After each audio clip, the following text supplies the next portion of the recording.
Okay, now boys and girls, last week we started talking about those two prefixes. Now remember, a prefix is a word part added to the beginning of a base word that changes the meaning of the word.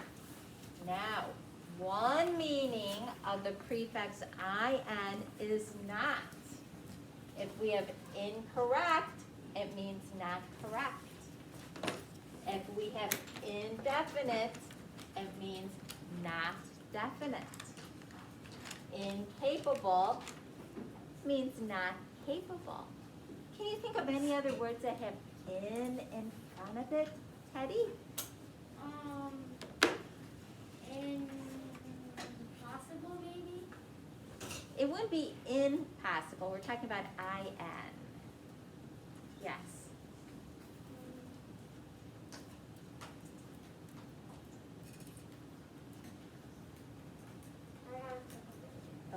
Clark.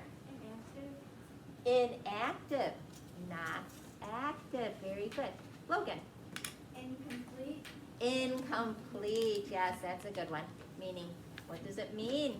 Not complete. Not complete. Very good. Yes. Impossible. We're talking in.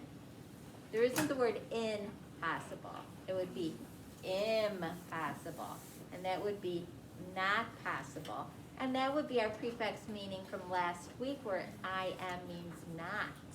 Which is a good intro into this week's prefix of im, which has a different meaning, which means into. So remember, im can have two different meanings.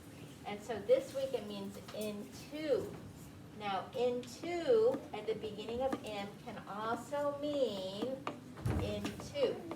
So we have the word immigrate, which is kind of a long word, a big word, and it means migrate into.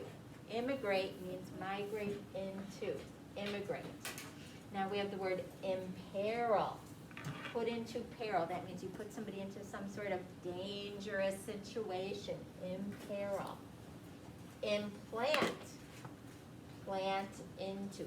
Like, oh, I've watched TV, and who's seen those commercials for dental implants?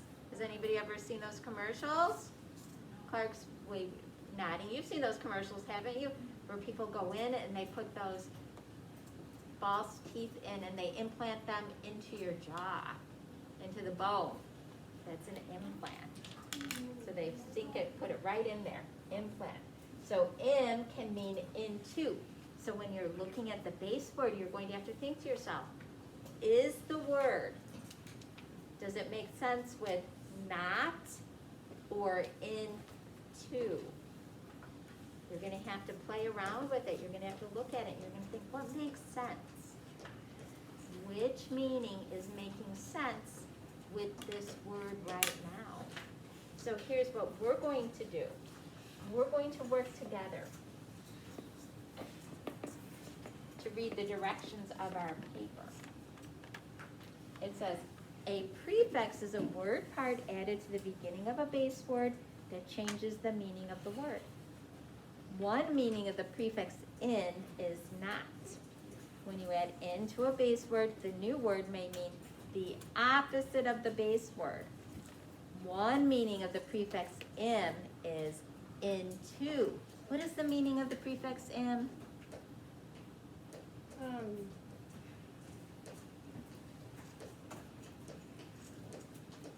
Can you tell me? In is not. I've just been saying it for the last 5 minutes. Is somebody help your friend? Not. That's in. What is im? This week it is Into. into. What is it, Ethan? Into. Into. What is it, Libby? Into. When you add im to a base word, the new word may mean into something. So here's what we need to do. Circle the word in each sentence that contains one of the prefixes listed above. Write the meaning of the new word on the line. The first one has been done for you. Number 1, I am incapable of playing soccer right now because I broke my arm.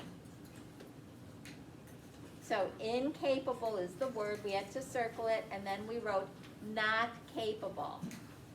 Now boys and girls, this is so easy. We do not make up a new definition of the word. We just write if it means not, and then our base word, or into, and our base word. That's what we're going to do on this whole page. We only have 5 of them. So you're going to find the word with the prefix, we're going to circle it, and then we're going to write its meaning. What questions do you have about what you need to do? Any questions? Very good. Get to work. You only have a few minutes to do that.